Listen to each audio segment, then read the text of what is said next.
Why mom wants me to forgive the man who assaulted me, and she has the nerve to insist I let him be around me and my child without supervision. But I refuse to stay silent, pretend it never happened, or sacrifice our safety for her comfort. She may have chosen to ignore the truth, but I won't. At the age of 16, I was violated by Jack, who was my husband's closest friend. Yet, that was not even the most devastating aspect of the ordeal. My mother had always disapproved of my husband, but she held Jack in exceptionally high regard. He hailed from a family of considerable standing and an impeccable reputation. Consequently, when Jack perpetrated the offense against me, my mother simply refused to believe my account. To add insult to injury, Jack's mother was also my mother's employer, a fact I knew played a significant role in her skepticism. Nevertheless, I declined to remain silent. I contacted law enforcement, despite my mother imploring me not to. During the period awaiting trial, I relocated to my boyfriend's, now husband's, home, living with his parents, as my mother's demeanor at home had become increasingly antagonistic. However, that is when circumstances took a dark turn. While residing at my boyfriend's, I discovered I was expecting. I was certain it wasn't my boyfriend's, as we had never been intimate, nor had I been with anyone in that manner previously. 5 months later, as the trial concluded, Jack confessed to the accusations and accepted a plea agreement, which resulted in no incarceration. The sole condition was the forfeiture of any right to contact my daughter. Her birth occurred 9 months subsequent to this, and on that very day, my mother extended an invitation to return home, expressing remorse for her past actions. I sensed something was amiss, but given she was my mother, I chose to forgive her. This proved to be a significant misjudgment, though not immediately apparent. The initial year was serene. My mother apologized to me, acted as an exemplary grandmother, prepared meals, and attended to every need. However, precisely 1 year later, circumstances shifted dramatically, yet my mother's underlying nature remained unaltered. I had begun attending a university several hours distant, and my mother had taken early retirement to care for my daughter while I pursued my studies. I resided on campus during the week, returning home on weekends. One particular day, a massive blizzard struck, leading to the suspension of my Thursday and Friday lectures. Consequently, I returned home prematurely, intending to surprise my mother. Upon my entry, I discovered an unexpected gathering in the kitchen: Jack's mother, my mother, and Jack himself. Jack was, in fact, holding Emma, my daughter. They were visibly taken aback, to say the least. I reacted with intense distress, seizing my daughter and hastily gathering her belongings. Both my mother and Jack's mother were imploring me to remain as I packed. As I prepared to leave, my mother, now weeping, pleaded for my forgiveness. I declared I would never forgive her and proceeded to exit. On my way out, Jack seized my arm, asserting I ought to treat my mother with greater kindness. My mother attempted to contact me innumerable times, but I consistently refrained from answering. I relocated to an apartment with my husband and daughter and secured childcare for the periods I was attending lectures. A week subsequent to this incident, my mother deposited more than $100,000 into my bank account, presumably to influence me or induce communication. I had no knowledge of the source of these funds. Years following this incident, my younger sister's wedding necessitated another interaction with my mother. I was compelled to maintain civility as she inquired about Emma, whom she had not seen in a decade, my son Tyler, and my current pregnancy. She expressed a desire to mend our relationship and spend time with her grandchildren prior to her eventual passing. She even asserted she had always believed my account of the assault, merely fearing professional repercussions. I asked if she still maintained social contact with Jack's mother. She replied, "Sometimes, but primarily within a religious context." I concluded the discussion at that point. I was incensed, not only by her complicity in Jack seeing my daughter, but also by her association with the woman who had publicly disseminated falsehoods, claiming I was fabricating the assault, that we had willingly engaged in intimacy, and that my subsequent guilt led to false accusations of violation. Upon returning home, I was furious and required a period of calm reflection. I reflected extensively that evening on what had transpired, and the following day, I resolved to contact my mother, a first in a decade. I desired a deeper conversation to ascertain if reconciliation was possible and if I could extend forgiveness. The conversation initially progressed smoothly. We discussed recent events in our lives. However, the dialogue shifted towards religious topics, which inevitably led to her mentioning Jack. She felt compelled to highlight my daughter's resemblance to his other children, as if this information held any relevance to me. I informed her I wished to avoid the subject, yet she persisted. She stated he has become a reformed individual, deeply regretting his past actions, and that I should grant him forgiveness, as the incident occurred so long ago that I ought to have moved past it by now. I became enraged. My mother had never heard my perspective on the events, having only ever considered his narrative. So, I recounted the true sequence of events, emphasizing that her continued discussion of the man who violated me would utterly erode any remaining respect I held for her. I instructed her never to contact me again, stating our relationship would remain as it had been for years, as she was incapable of change. I concluded by informing her I would never allow my children near her, as I could not entrust them to her care. My hands were trembling as I concluded the call. I walked to the kitchen and poured a glass of water, attempting to regulate my breath. My husband looked up from his laptop at the dining table, a look of apprehension etched upon his features. He had no need to inquire. The distress was evident upon me. I sank heavily into the chair opposite him, the glass quivering in my grasp. The conversation with my mother continually echoed in my thoughts, particularly her assertion that I should have reconciled with the past by now. I felt a churning sensation as I considered her flippant reference to Jack's other offspring, as though equating them to Emma was remotely appropriate or permissible. My husband closed his laptop and extended his hand across the table, covering mine. I withdrew my hand and rose abruptly, compelled to move, to channel the surge of angry energy within me. I began to pace the kitchen, my footsteps reverberating on the tiled surface. The doorbell chimed, disrupting my spiraling thoughts. I froze instantly, on high alert. We had no visitors anticipated. My husband rose to answer, while I remained in the kitchen, listening intently. I heard the door creak open, followed by the rustle of paper. He returned bearing a small parcel addressed to Emma. "There's no return address," he stated, inspecting the box in his hands. A cold dread settled in my stomach as I accepted the package from him. It was enveloped in pink paper, adorned with a bow, clearly designed to entice a young girl. My grip on the box tightened as a wave of suspicion washed over me. I retrieved a knife from the drawer and meticulously severed the tape. Within lay a silver necklace featuring a heart pendant, accompanied by a note that simply read, "For Emma from someone who cares." My hands began to tremble once more, this time with a distinct apprehension. I presented the note to my husband, observing his jaw clench as he read it. Without uttering a word, I proceeded to the refuse bin and deposited the entire package within. My husband assented with a nod. We both understood we could not disclose this to Emma, not yet. She was at school, blissfully ignorant that someone was attempting to send her presents. Over the ensuing days, additional packages arrived: a bracelet, a book on genealogy, a photo album with empty pages. Each was immediately discarded without Emma's knowledge. I commenced an obsessive monitoring of the mail, intercepting any suspicious deliveries before she could encounter them. Then, one afternoon, Emma returned home from school with an uncharacteristic buoyancy in her stride. She dropped her backpack by the door and nearly skipped into the kitchen where I was fixing supper. "Mom, I befriended someone online," she announced, pulling out her phone. My knife halted mid-chop. "Oh, tell me about them," I said, endeavoring to maintain a casual tone despite internal alarms blaring. "His name is Sebastian," Emma stated, perusing her messages. "He possesses extensive knowledge of our family history. He shared details about grandmother that even I was likely unaware of." The knife slid from my grasp, clattering onto the cutting board. I turned to face Emma fully, my heart hammered. "What kind of things?" I asked, striving to keep my voice even.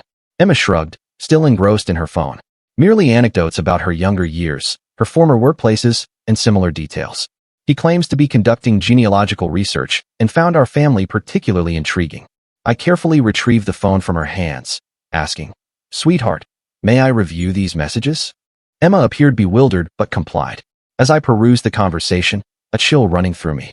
The communications were meticulously friendly, yet contained specific details only an intimate family acquaintance could possess. Information concerning my mother's previous employment, the town we once resided in, and relatives I had never discussed with Emma. "Emma, I require you to block this individual immediately," I stated, handing the phone back to her. "But Mom, why? He's merely being amicable. Please, just comply," I urged, my tone sharper than intended. Her expression saddened, but she complied with my request, blocking the account.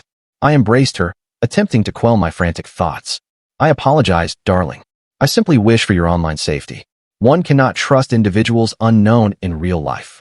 That evening, after Emma went to bed, I contacted my mother, who answered on the second ring, sounding surprised to hear from me again so promptly. "I believed you stated never to call you," she remarked, a subtle hint of hope in her voice. "Did you provide Emma's personal details to anyone?" I demanded, forgoing pleasantries. There was a pause. What are you referring to? Someone has been sending gifts to Emma, anonymous packages, and now she's receiving online messages from an individual with excessive knowledge of our family. Did you disclose our residence? My mother stammered, I don't know what you're talking about, but her voice lacked conviction. Mother, I swear, if you are involved in this. Did Emma enjoy the presents? She abruptly inquired, then immediately attempted to retract. I mean, if someone sent her gifts, did she see them? My grip on the phone tightened until my knuckles blanched. You were aware of the gifts, I stated, my voice dangerously quiet. You knew, and you failed to warn me? She began. I just thought perhaps if she got to know him a little through nice gestures. I terminated the call before she could complete her sentence. My entire body was convulsing with fury. I promptly accessed our computer and commenced altering all online passwords, privacy configurations, and every other security measure I could conceive. My husband assisted, both of us operating in a state of intense quietude. The subsequent weeks became a harrowing period of heightened vigilance. I transported Emma to and from school daily, eliminating her walks with friends. I attended every school function, meticulously scanning the attendees for any indication of Jack's presence. Then, I spotted him. It was at Emma's spring concert. He stood at the rear of the auditorium, partially concealed by a pillar, yet I recognized him instantly. The identical physique, the familiar posture with his hands in his pockets. My blood ran cold as I observed him observing the stage where Emma was soon to perform. I whispered to my husband, who promptly rose and moved towards the rear, but by the time he reached the pillar, Jack had vanished. We remained for Emma's performance, yet I was unable to concentrate on her exquisite singing. My gaze continually swept the exits, the shadows, any potential hiding place. This pattern persisted for weeks. Jack would materialize at the periphery of Emma's activities, soccer games, school plays, even outside the grocery store during our shopping trips. Always just discernible enough for me to spot him, yet never close enough to infringe upon legal boundaries. He was engaging in a perverse game, and I felt my sanity eroding. Finally, I could no longer tolerate it. I entrusted Emma to my husband's care one evening and drove to Jack's residence. I had located his address via public records, my hands trembling as I entered his name into the search bar. The dwelling was modest and well-maintained, with children's toys dispersed across the front lawn. The sight of these toys caused my stomach to churn. I pressed the doorbell and waited. When Jack opened the door, his expression betrayed no surprise. He had clearly anticipated my arrival. Leave my family undisturbed, I stated without preamble. Cease sending gifts. Discontinue your appearances at Emma's school, and desist from attempting to contact her online. He leaned against the door frame, a faint smile playing on his lips. I am unaware of what you are referring to, he stated calmly. I am merely a concerned father who wishes to know his daughter. She is not your daughter, I retorted. You relinquished any claim to her the day you confessed to your actions against me. His smile receded slightly. Legal rights can be contested, he stated quietly, particularly when the mother is demonstrably unstable, severing family ties, and exhibiting paranoia regarding innocuous gifts. Are you issuing a threat? I inquired, my voice trembling with fury. I am merely stating, Jack continued, his voice maddeningly calm, that courts often favor reformed individuals who have settled their obligations to society, especially when they can demonstrate the other parent is alienating the child from their biological family. I turned and departed before I acted on an impulse I would later regret, but his words reverberated in my mind throughout the journey home. That night, I began meticulously documenting everything, every sighting, every gift, every attempted contact. I captured screenshots of the online messages, photographed the packages prior to discarding them, and constructed a detailed timeline of his harassing conduct. My husband proposed we report to the police, but I understood we required more than merely my testimony against his. Consequently, we installed security cameras around our residence, dash cams in our vehicles, and I began carrying a voice recorder in my purse. If Jack intended to engage in legal maneuvers, I would be prepared. The circumstances intensified when Emma returned home from school one day in distress, reporting that some children had been verbally abusive, labeling me a liar and asserting I had destroyed a decent man's life. These falsehoods were disseminating through the school with alarming rapidity, and I was certain of their orchestrator. I convened an urgent meeting with Emma's principal and her teachers. Within that conference room, I presented the situation as composedly as possible, outlining the history without delving into traumatic specifics. The principal, Mrs. Catherine, listened with increasing apprehension. We have, in fact, had a man inquiring about Emma, her teacher stated slowly. He purported to be a family friend planning a birthday surprise for her. Naturally, We provided no information, but it was disquieting. I furnished them with Jack's photograph and a copy of the restraining order application I had initiated. They vowed to enhance security and inform me instantly should he reappear, yet I recognized the necessity of further action. That weekend, I arranged a community assembly at our neighborhood park.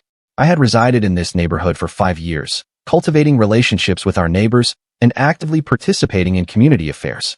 These individuals knew and trusted me. It was imperative to manage the narrative before Jack's insidious influence could propagate further. Standing before the assembled crowd, neighbors, Emma's friends' parents, local business owners, I drew a deep breath and commenced speaking. I did not delve into graphic specifics, but I elucidated that an individual from my past who had caused me harm was now attempting to insinuate himself into my daughter's life.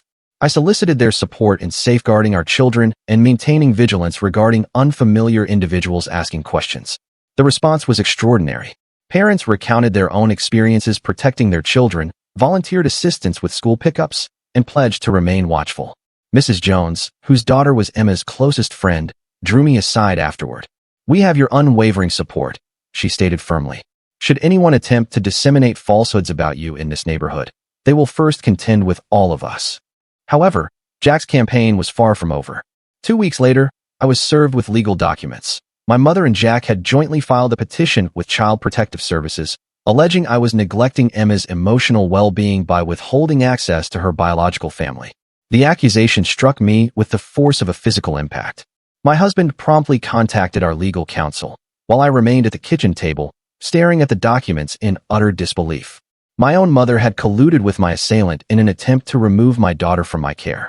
This act of betrayal inflicted a wound deeper than any she had previously caused. The ensuing months became a hazy period of legal preparations, evidence collection, and efforts to preserve a semblance of normalcy for Emma and Tyler. We refrained from informing Emma about the legal dispute, yet she perceived that something was amiss. She grew quieter, more anxious, clinging to me in a manner she had not since early childhood. The court date arrived on a somber Tuesday morning. I dressed meticulously, selecting a conservative suit designed to project an image of responsibility and stability. My husband held my hand as we entered the courthouse, our lawyer, Seb, carrying boxes of evidence. The courtroom was more confined than I had anticipated. Jack occupied the plaintiff's table with his lawyer, my mother seated beside him. She avoided my gaze. Jack, however, stared at me with an unnerving intensity that caused my skin to prickle. The judge entered, and we all rose. My legs felt unsteady as I watched her assume her seat, acutely aware that she held the future of my family in her hands. The proceedings commenced with Jack's lawyer presenting their case, portraying me as an unstable mother who had severed family ties and deprived Emma of her heritage. I gripped the edge of the table as they presented their evidence, photographs of me at the community gathering, which they distorted into proof of my paranoid conduct, recordings of my mother weeping about being denied access to her grandchildren, and even character witnesses from Jack's church, individuals who testified about his transformation and commitment to his family. When our turn arrived, Seb methodically presented our evidence, the detailed timeline of stalking incidents, the anonymous packages, screenshots of the online messages sent to Emma, and security camera footage depicting Jack lurking near our home. Each piece meticulously constructed our case, yet I observed the judge's expression remain impassive, revealing nothing. Then came the phase of witness testimony. My mother took the stand first, dabbing at her eyes with a tissue as she recounted how I had fractured our family and obstructed her relationship with Emma. She asserted she had permitted Jack to see Emma on that single occasion solely due to her belief in forgiveness and opportunities for redemption. During cross-examination, Seb interrogated her regarding the anonymous gifts. She initially denied any knowledge, but when he presented phone records indicating calls between her and Jack's number immediately preceding the arrival of each package, her composure faltered. The judge's eyebrows subtly arched, the first sign of a shift in her neutral demeanor. Jack then took the stand, presenting himself as a reformed individual who had erred in his youth, but had since committed his life to being a responsible father and community participant. He spoke of his other children, his stable marital life, and his volunteer efforts. He maintained he merely wished to ascertain Emma's existence and well-being. When Seb questioned him about his appearances at Emma's school events, Jack had a ready explanation for everything. He was simply passing by, he had legitimate business in the vicinity, he had never directly approached Emma. So what harm was there? His composed demeanor sent shivers down my spine. Then, an unforeseen development occurred. The judge called for a brief recess. and upon our return, she announced that Emma had requested a private conversation with her in chambers. My heart ceased. We had not prepared Emma for this contingency. She was unaware of the full scope of the situation. The wait was agonizing. 20 minutes felt like an eternity. When the judge returned, her expression had transformed. She called the court back to order and announced that, based on Emma's testimony and the evidence presented, she was not only denying the petition, but also issuing a permanent restraining order against Jack. A wave of relief washed over me, but Jack's countenance had darkened. As we exited the courthouse, he brushed past me and whispered, "This isn't over." My mother hastened after him, avoiding my gaze, their alliance now unequivocally revealed. The next few weeks were misleadingly calm. Emma appeared more at ease, though we had not yet disclosed the full particulars of the court case.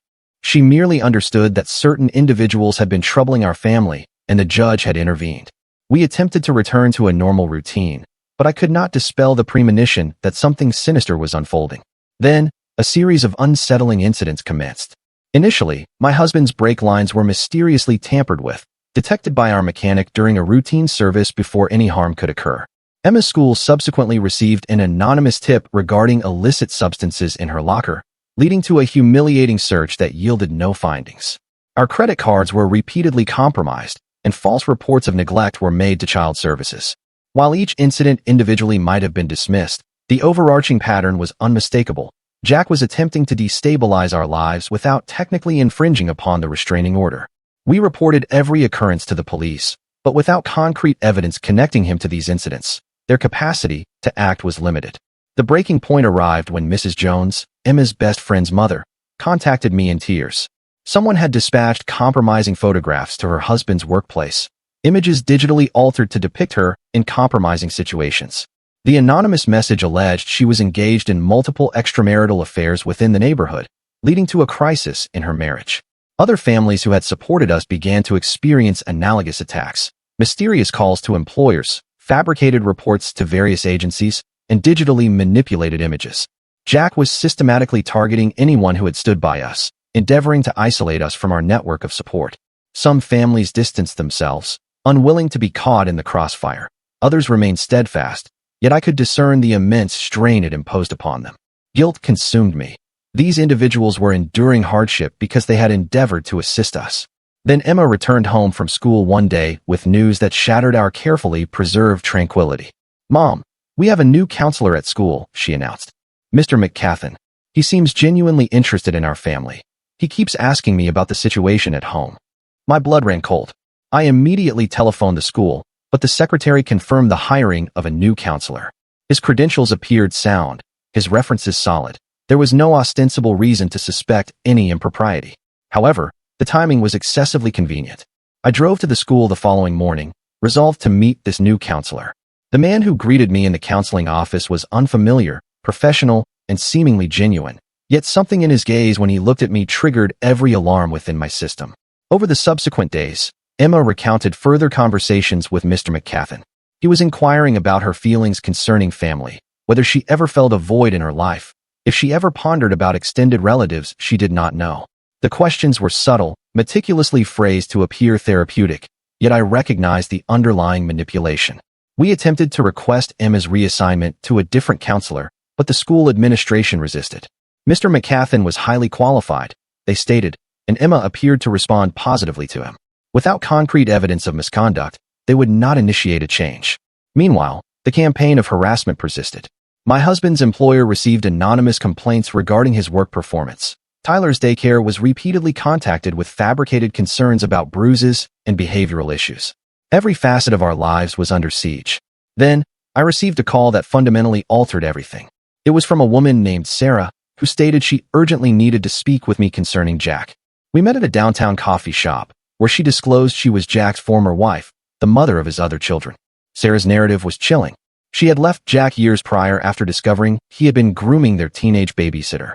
She had battled for and won full custody, but Jack had systematically dismantled her life in retaliation, lost employment, ruined relationships, incessant legal disputes.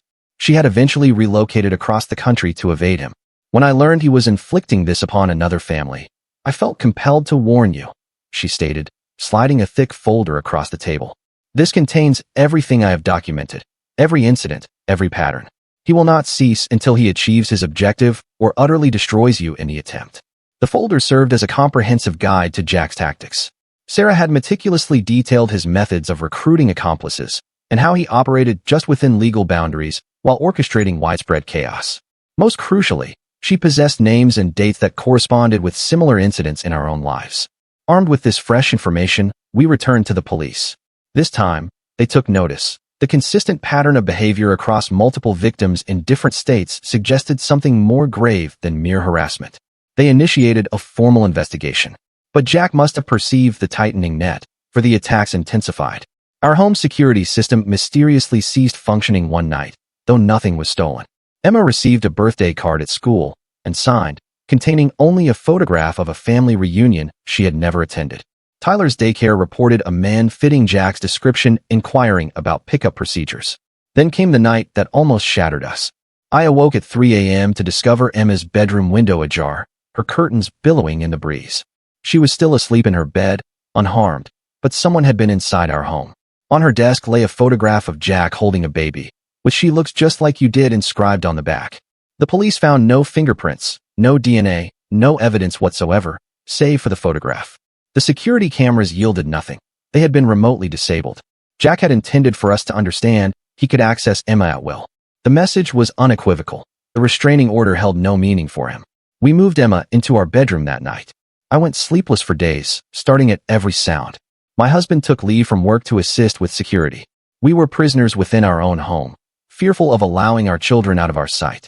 The school situation intensified when Mr. McCathan proposed Emma join a specialized family dynamics group therapy session.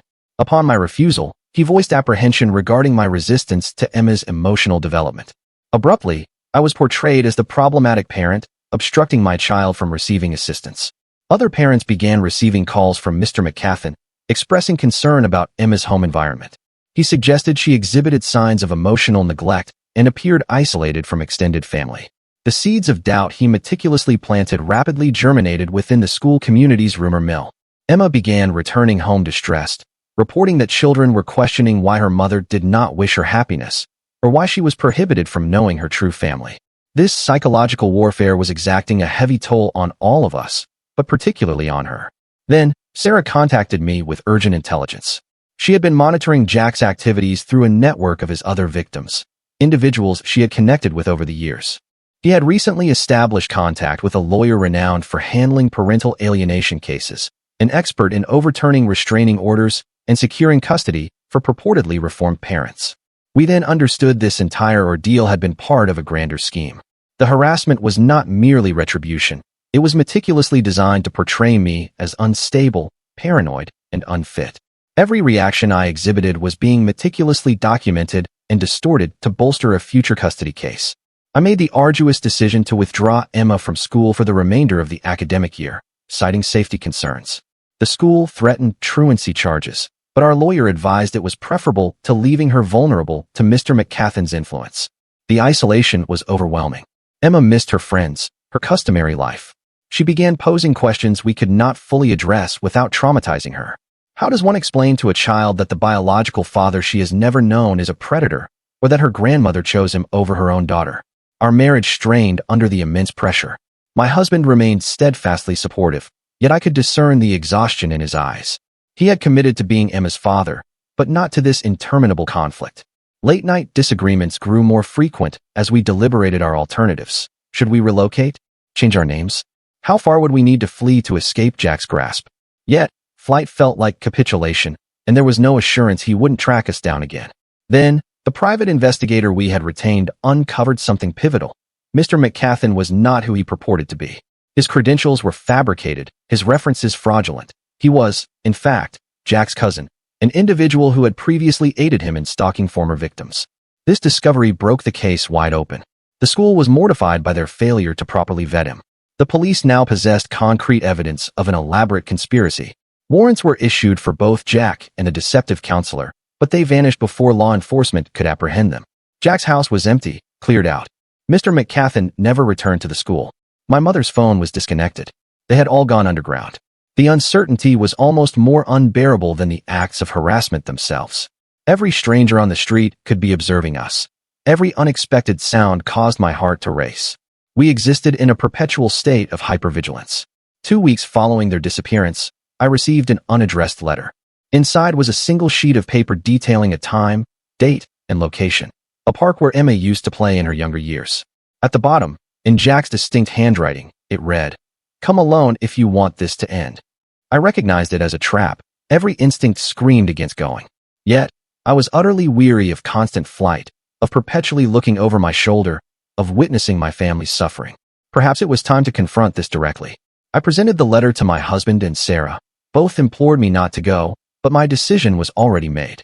This had to conclude, one way or another. We reached a compromise. I would attend, but they would remain nearby, prepared to contact the police if necessary. The night prior to the meeting, I sat with Emma as she slept, observing her serene countenance. She deserved a life free from this fear and secrecy. Tyler deserved to grow up unburdened by the shadow of Jack's threat. My husband deserved a wife who was not perpetually vigilant. My thoughts turned to my mother, wondering if she was with Jack, if she was complicit in this final act. The woman who ought to have protected me had become my adversary's staunchest ally. The betrayal, even after all these years, still felt acutely painful. As dawn broke on the day of the meeting, I braced myself for whatever lay ahead. The evidence we had amassed was securely stored with our lawyer. Emma and Tyler were with trusted friends in a location unknown to Jack. If anything happened to me, they would be protected. I drove to the park as the morning mist lingered on the ground. My hands were steady on the wheel, my mind clear. This relentless cat-and-mouse game had persisted long enough. Today, one way or another, it would conclude. The park was deserted, save for a solitary figure seated on a bench near the playground. As I approached, I realized it was not Jack, but my mother. She appeared older, more fragile than when I had last seen her in court, her hands trembling as she clutched her purse. "He is not coming," she stated as I drew near. He dispatched me to convey a message. I maintained a distance of several feet, prepared to flee if necessary. "What message?" She produced an envelope, extending it with trembling fingers. "He is departing the country," she explained. "He wished you to know he has ceased fighting, but he had conditions." I did not accept the envelope. "What conditions?" I inquired. "He desires a photograph of Emma annually on her birthday, to be sent to a P.O. box, with no return address required, simply so he knows she is well." My mother's voice cracked. "He states if you agree to this, he will vanish permanently. If not what?" I demanded. She finally met my gaze, and I saw fear reflected there. "He states he will dedicate his life to making yours miserable, that what you have experienced thus far is insignificant compared to his capabilities." I stared at her. This woman who bore me, who should have protected me, who chose my assailant over her own daughter. "And you are still assisting him?" "I have no alternative," she whispered. "He possesses knowledge about me, details that would dismantle what little life I have remaining." "You always had a choice," I stated. "You simply never chose me." I turned and walked away, leaving her weeping on the bench. I did not take the envelope. I would not negotiate with Jack, nor would I provide him even a photograph of Emma. He had already taken enough from us.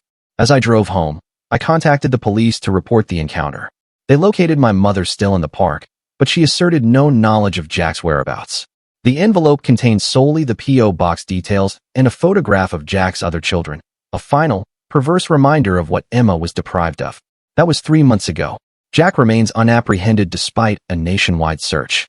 The deceptive counselor was arrested attempting to cross into Canada and is currently awaiting trial. My mother was charged with aiding and abetting, but received probation owing to her age and assertions of coercion. We have gradually commenced rebuilding our lives. Emma is undergoing therapy with a legitimate counselor, meticulously processing the trauma of the past year without fully comprehending its extent. She has returned to school with enhanced security measures in place. Tyler remains blissfully oblivious to the peril that enveloped us. The community that supported us has emerged stronger through the ordeal. Mrs. Jones's marriage endured the assault on her reputation, and parents are now more vigilant about school security.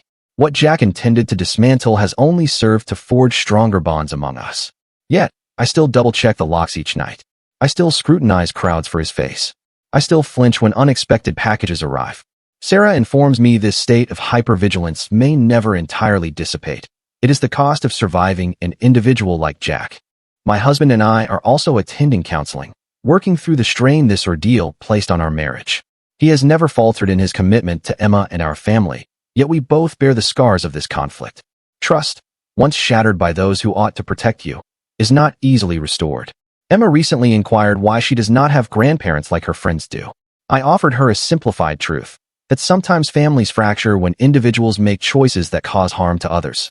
She appeared to accept this, but I anticipate more challenging questions as she matures. The investigation uncovered that Jack had perpetrated similar acts multiple times. Sarah was not his sole victim. There was a history of women across several states who had endured comparable struggles, living in fear of his retaliation. Some had capitulated to his demands, others had fled, and a few, like us, had resisted. We have established a support network among these survivors of Jack's obsession. We exchange information, remain vigilant for signs of his reappearance, and offer each other the profound understanding that only emerges from shared trauma. It is a sisterhood none of us ever wish to join.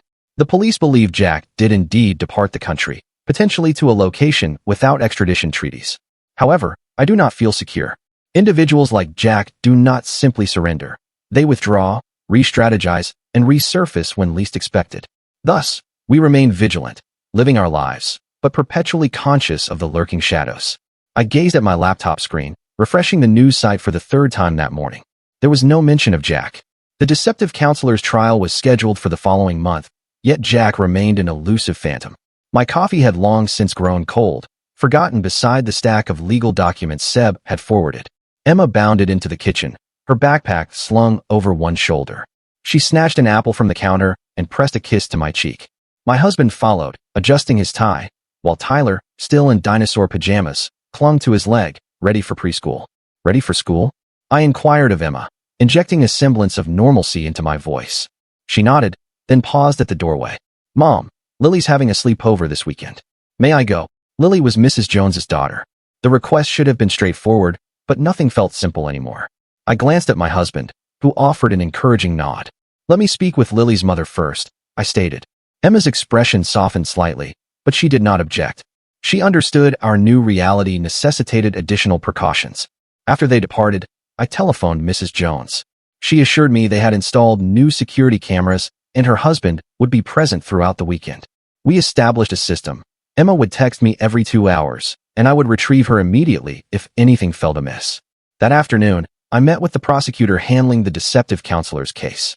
She spread photographs across her desk, surveillance footage from various locations depicting Jack's cousin stalking other families years ago. The pattern was undeniable. We've linked him to 7 other cases, she stated. Your documentation helped us connect the dots. He faces substantial incarceration, yet Jack remained beyond reach, concealed somewhere. I collected Emma from school, observing my rearview mirrors more intently than the road ahead. At a red light, I noticed a car 3 vehicles behind us that had been following since the school. My pulse quickened. I took an unexpected turn, then another. The car continued straight. Perhaps it was mere paranoia, but I could not dismiss the sensation. At home, I found my husband on the phone with our bank. Someone had attempted to access our accounts from an IP address in Mexico. The attempt failed, thanks to our new security protocols, but the geographical location sent a chill through me. Mexico had no extradition treaty for harassment charges. Emma worked on homework at the kitchen table while I prepared dinner, striving to maintain our routine. Tyler played with blocks at her feet, occasionally presenting his creations. These quiet moments felt precious and fragile, like soap bubbles that might burst at any touch. My phone vibrated. Sarah had sent a message to our support group. A new victim in Arizona, same pattern, gifts, online contact, escalation. She required our assistance.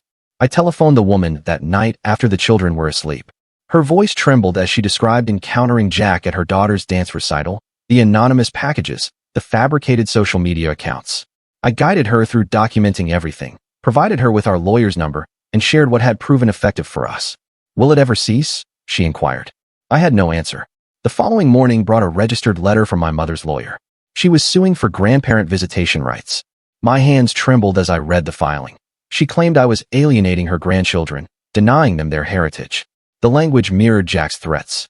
Seb reviewed the documents that afternoon. She has no case, he assured me. The court already ruled on this. Yet, we still needed to respond, incurring more legal fees, more time in courtrooms, more energy expended in conflict instead of living. As Emma's sleepover approached, I assisted her in packing, including the emergency phone I had purchased for her. She rolled her eyes, yet tucked it into her sleeping bag without complaint. When I dropped her off, Mrs. Jones squeezed my hand. We have 6 parents on rotation tonight, she stated quietly. She will be safe. I spent that evening pacing our house, checking my phone every few minutes. Emma's texts arrived like clockwork, making pizza, watching movies, Lily's dad teaching us card tricks. Each message slightly eased the tension in my chest. My husband drew me onto the couch, wrapping his arms around me. Tyler had fallen asleep against his chest, thumb in his mouth. We sat in silence, the weight of our new reality pressing down upon us. The doorbell chimed at 10 p.m. We both froze. My husband carefully positioned Tyler on the couch and approached the door, while I seized my phone, prepared to dial emergency services. Through the peephole, he saw our elderly neighbor holding a misdelivered package. We laughed afterward, but the sound was hollow. This was our life now. Every unexpected moment, a potential threat. I collected Emma the following morning. She chatted about the enjoyable time they had, seemingly oblivious to the parental vigilance that had protected them throughout the night. Her resilience astonished me, yet I wondered what hidden scars she carried beneath her cheerful demeanor. That week, the deceptive counselor, whose true name was Marcus, struck a deal in exchange for a reduced sentence. He provided detailed information about Jack's network. The prosecutor contacted me with updates. They had identified 3 more accomplices, all arrested, but Marcus claimed no knowledge of Jack's current whereabouts. He compartmentalized everything, she explained. Marcus only knew his specific role. I attended Marcus' sentencing. He avoided my gaze as the judge read the charges, 15 years, with a possibility of parole in 7. As they led him away, he finally looked at me, his mouth forming words I could not discern. Later, the bailiff informed me he had stated, "He won't stop." Spring arrived, bringing a cruel semblance of normalcy. Emma auditioned for the school play and secured a minor role. Tyler began preschool 3 mornings a week. My husband received a promotion. Life progressed, even as we remained tethered to the past. Then came the video. It arrived in an email from an untraceable address, the subject line reading, "She's beautiful." My finger hovered over the delete button, but I felt compelled to know. The video depicted Emma at her school play rehearsal, filmed from outside the auditorium windows. The angle suggested someone in the parking lot with a telephoto lens. I drove to the school immediately and showed the principal the video. They reviewed security footage but found nothing suspicious. Whoever filmed it knew the camera's blind spots. We increased security once more, but how many times could we fortify our defenses? The police traced the email to an internet cafe in Tijuana. Jack was taunting us from beyond their grasp, demonstrating he could still observe, still infringe upon our boundaries whenever he chose. Emma noticed the heightened security at school. "Is it because of him?" she asked one evening, not needing to specify whom. I had intended to wait until she was older to explain everything, but she deserved some truth. I told her someone from the past was attempting to trouble our family, but we were protected. She nodded solemnly, suddenly appearing older than her years. "Is that why Grandma doesn't visit?" she inquired, the question piercing my heart. I explained that sometimes adults make choices that harm relationships. She seemed to comprehend more than I had given her credit for. My mother's visitation lawsuit progressed at a glacial pace. Her lawyer persistently filed motions, prolonging the process. Each court appearance entailed time away from work, increased stress, and additional legal expenditures. She sat across the courtroom, appearing diminished with each passing instance, yet her determination remained unwavering. During one hearing, she breached protocol, calling out to me as I passed. "I just want to see them," she cried. "Please, I'm their grandmother." The bailiff silenced her, but her words resonated within me. A part of me questioned if I was being unduly severe. Then I recalled her seated beside Jack in court, choosing him over me once more. Summer brought a new development. The woman from Arizona contacted me with news. Jack had made contact. He had sent her a letter proposing a deal akin to what my mother had offered me, photographs in exchange for peace. She was considering it. "Don't," I urged her. "It never ends with just photos. He will always demand more." Yet, I detected the exhaustion in her voice, the same weariness I felt. How long could any of us sustain this vigilance? Sarah organized a conference call with all the survivors she had located, 12 women across 8 states, each with similar narratives. We compared notes, shared strategies, and discussed forming a formal advocacy group. There was strength in numbers, but also a profound sadness that so many had suffered. One woman had capitulated to Jack's demands years ago. She sent photos, permitted supervised visits, and attempted to maintain peace, but he had exploited that access to gradually alienate her daughter against her. Now, her daughter resided with Jack, convinced her mother was the antagonist. This cautionary tale fortified my resolve. As Emma's birthday approached, I planned a small celebration, inviting only close friends and trusted families. The morning of, a delivery arrived, a large, unaddressed box. My husband intercepted it before Emma could see. Inside was an expensive dollhouse with a note. Every princess needs a castle. Happy birthday, sweetheart. We photographed everything for evidence, then destroyed it. Emma remained unaware, celebrating with her friends, oblivious to the shadow attempting to intrude upon her special day.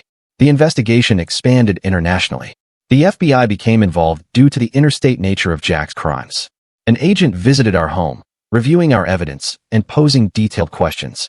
They were constructing an airtight case that would hold up once he was apprehended. He's made mistakes, the agent assured us. The video, the money transfers, the network he built, it all leaves trails. We'll find him. Yet, weeks passed with no discernible progress. Jack had learned from his errors, concealing his tracks more effectively. The agent's calls grew less frequent, the case growing cold despite being technically active. My husband suggested we consider relocating. His company had offices in London, Singapore, and Sydney. We could begin anew somewhere Jack could not reach. But fleeing felt like surrender, and there was no guarantee he wouldn't pursue us. Emma overheard us discussing it one night. I don't want to move, she stated from the doorway. My friends are here, my life is here. She was correct. We could not allow Jack to steal more from us than he already had. The deceptive counselor's prison communications were monitored, in the hope he would contact Jack. Instead, Marcus sent me a letter through his lawyer. He claimed to possess information about Jack's location but desired a deal, support for his parole in exchange for what he knew. Seb advised against engaging, but desperation made me consider it.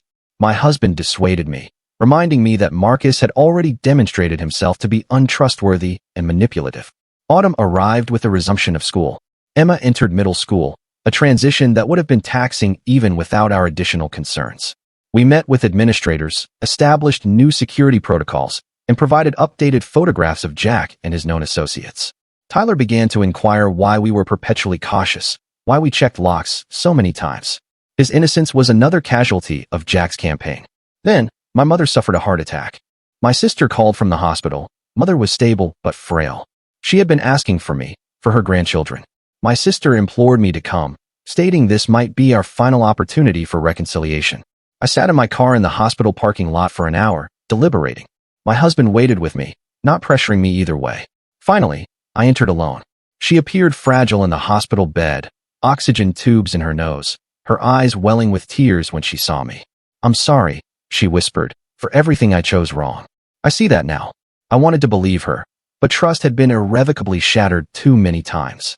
I told her I hoped she recovered, but could promise nothing more. She nodded, seeming to age further before my eyes. As I left, she called out weakly. He contacts me sometimes. From Mexico. I could help you find him. I paused at the door, but did not turn around. You've helped him enough, I stated and departed. The FBI agent called that night. My mother had already contacted them, offering cooperation. Whether from genuine remorse or fear of dying alone, she was finally choosing a side. Her information proved invaluable. She provided email addresses, phone numbers Jack had utilized, and details about his financial resources. The investigation was re-energized. Emma's school play opened to a packed auditorium. I sat in the front row, my husband recording, while I scanned the crowd. She delivered her lines flawlessly, beaming under the stage lights. For a moment, I forgot to be afraid. Afterward, at the cast party, Emma drew me aside.